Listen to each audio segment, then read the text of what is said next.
Вот в этом отеле хотели жить, 5 звезд. Но звезды сошлись так, что опасность коронавируса заставила семью Фатхуллиных отменить отпуск в Турции. Не знаем, если вдруг там заболеем, могут там закрыть. Хотим вернуть деньги. Вот связались с туроператорами, они пока полный ответ нам не дали. В большинстве случаев, на самом деле, наверное, получится 100% вернуть, да? Но не всегда. Как говорят туроператоры, возврат денег – процесс сложный, и не все зависит от них. Если клиенты поддадутся панике и все разом захотят отменить туры, это может вызвать коллапс. Для сравнения приведем банковский сектор.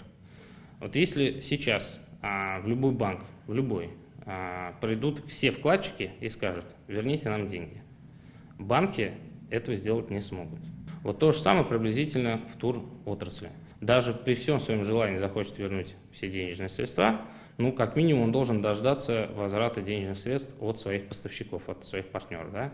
То есть это авиакомпании, это отели или принимающие компании за рубежом. Сейчас россиянам рекомендовано не выезжать за рубеж, и уже точно под запретом Китай, Италия, Иран, Южная Корея. Все больше стран и сами закрывают границы. Спрос меньше намного, конечно. Некоторые страны перенесли открытие отелей на более поздние даты, где-то с 15-20 числа апреля.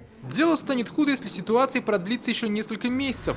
Глава Ассоциации турагентств Республики Рамиль Мифтахов сам недавно вернулся из-за границы и сейчас на карантине. С нами мог поговорить только по телефону. Нет смысла держать офисы, там, платить за аренду, людям платить зарплаты, потому что я думаю, что данная ситуация будет развиваться, наверное, по худшему сценарию, к сожалению. Турагентства, наверное, будут закрываться. Я думаю, что это 30% минимум.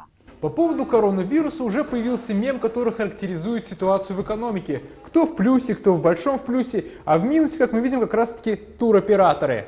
Туристический бизнес готовы поддержать на федеральном и республиканском уровне. Безусловно, туристическая отрасль сейчас несет колоссальные потери, и мы в ближайшее время будем консультироваться со всеми представителями туристической отрасли с тем, чтобы находить возможные варианты поддержки. Пока самим туристам советуют не паниковать. Забронированные поездки можно перенести на более поздний срок. Так можно сэкономить и на колебаниях курсов валют. Дмитрий Арин, Данил Филатов, ТНВ, Казань.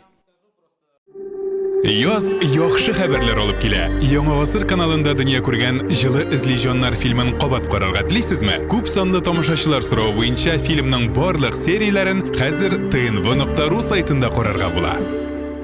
Все новости дня, выпуски программы «Новости Татарстана», программы и фильмы на сайте tnv.ru и на YouTube-канале ТНВ. Подписывайтесь.